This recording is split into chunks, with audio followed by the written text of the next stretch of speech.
Hadsa nahi hatya, not just an accident but a murder. That is what happened in the national capital on Saturday. Shreya Yadav, 25-year-old from Uttar Pradesh, Tanya Soni, 25-year-old from Telangana, and Nevin Dalvin, 28-year-old from Kerala. They all were civil service aspirants. Now they all are dead, murdered by the senseless indifference, leaving behind hapless families, dead dreams, and plea for justice. ये एक बहुत बड़ी जिम्मेदारी है जो किसी को लेनी है, प्रशासन हो, एमसीडी हो, सरकार हो या पुलिस हो। किसी 3 बच्चे की जान जाना ये बहुत ही दुखदायक है। अब जिस पेरेंट्स पे बीत रही होगी वही जान सकते हैं, बट मेरे को लगता है ऐसा कि मैनेजमेंट पे तो कठोर से कठोर कार्रवाई, और राजेंद्र नगर में जितने भी इंस्टीट्यूट चल रहे हैं सब पे जांच होनी चाहिए। और बहुत ही ज्यादा शर्मिंदा हूं कि जो लड़की सिस्टम बदलने के लिए पढ़ाई कर रही थी, जो सिस्टम में जाके वो सिस्टम बदलना चाह रही थी, आज वो उसी एक सिस्टम का शिकार हो गई। प्रशासन शासन से ऐसे चलता रहेगा, ऐसे आप रहेंगे तो कैसे काम चलेगा? अपना बच्चा बाहर कैसे भेजेगा पढ़ने के लिए? जैसे उसमें कोई लाइब्रेरियन नहीं था, उसमें इमरजेंसी डोर नहीं था, और ये कोचिंग की जिम्मेदारी होती है। अभी तक कोचिंग वालों का कोई हमारे पास कॉल नहीं आया, कोई इन्फॉर्मेशन नहीं आया, तो ये कैसे चलता रहेगा? जबकि दिल्ली में है कि आप बेसमेंट में कंस्ट्रक्शन नहीं करवा सकते। ये प्रशासन कैसे बेसमेंट बनवा के उसमें कोचिंग भी चला रहे हैं? 3-3, 4-4 साल हो जा रहे हैं, प्रशासन को अभी कोई खबर ही नहीं है। नई दिक्कतों के बारे में बता रही थी कि पानी भर जाता है, क्लास नहीं जा पाते, पानी भरता है।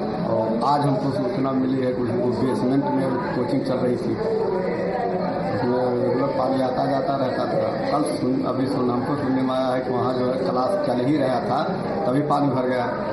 इस वजह से बच्चे निकल नहीं पाए। इलेक्ट्रॉनिक शायद दरवाजा था उसमें, तो हमको जानकारी मिली।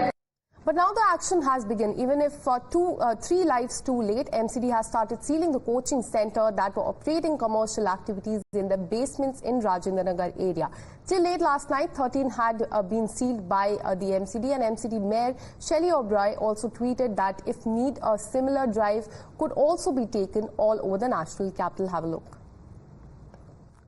एमसीडी ने करोल बाग के जोन में जो अवैध रूप से बेसमेंट चल रहे थे उनको सील किया गया है। 3 बिल्डिंगों को सील किया गया। उस बिल्डिंग में कई सारे इंस्टीट्यूट चल रहे थे, लेकिन उनकी बेसमेंट को सील कर दिया क्योंकि वो अवैध रूप से चल रहे थे। तस्वीर मैं आपको दिखाना चाहूंगा। ये देखिए, मैं इस वक्त करोबाल के एक 1B बिल्डिंग में हूं और यहाँ पर एमसीडी की तरफ से, प्रशासन की तरफ से नोटिस चिपकाया गया है और साफ तौर पर लिखा है कि इस तरह के अवैध रूप से यहाँ बेसमेंट चल रहे थे। दरअसल आपको बताते हैं, जो